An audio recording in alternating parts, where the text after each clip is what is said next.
வணக்கம் மக்களே, உங்கள் ஜேஎஸ் லேண்ட் ப்ரொமோட்டர்ஸ். நம்ம இன்னைக்கு ஒரு சூப்பரான லேண்டை தான் கொண்டு வந்திருக்கோம். ஒரு 10 சென்ட் லேண்டு என்ன பேருங்க, ரோடு பேசிங்களா தான் கொண்டு வந்திருக்கோம்.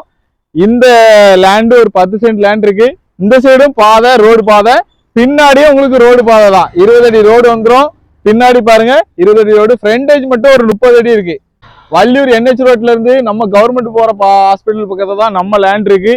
பாருங்க, அன்புநகர் CSI சர்ச் இருக்கு. இதுல நம்மளுக்கு புதுசா கவர்மெண்ட் ஹாஸ்பிட்டல் வேற கட்டிட்டு இருக்காங்க. ஃபுல்லா போக்குவரத்து இடம் தான். உங்களுக்கு எப்பவுமே போக்குவரத்து நிறைஞ்ச இடம் தான். அருமையான பிளேஸ். 2 பக்கம் பாதை இருக்கு. உங்களுக்கு எடுத்து போட்டீங்கன்னா ஃபியூச்சர் இன்வெஸ்ட்மெண்ட்டுக்கு உங்களுக்கு ஏற்ற இடம். என்ன வேணாலும் பண்ணலாம். நீங்க கடை வைக்கணுமோ இல்ல வீடு கட்டணுமோ எந்த சைடுனாலும் உங்களுக்கு பாதை இருக்கு. அருமையான எப்பவும் போக்குவரத்து தான். உங்களுக்கு என்னன்னாலும் செய்யலாம். டைரக்டா நம்மகிட்ட டீலிங்க்கு வாங்க. நம்ம தான் அட்வான்ஸ் போட்டு வச்சிருக்கோம். டைரக்டா வாங்க, நம்மகிட்ட தான் இருக்குது. பாருங்க, இது என்னோட நம்பர் தான் இதுல கொடுத்துருக்கிறேன். இதுல கொடுத்தது ஜேஎஸ் லேண்ட் ப்ரொமோட்டர்ஸ் போட்டு நம்ம நம்பர் தான் இருக்குது. டைரக்டா நம்மகிட்ட டீலிங்க்கு வாங்க. யாரா இருந்தாலும் நல்ல முறையில் உங்களுக்கு முடிச்சு தரேன். என்கிட்ட டீலிங் வாங்க. நான் தான் அதுக்கு அட்வான்ஸ் போட்டு வச்சிருக்கேன். தேங்க்யூ மக்களே.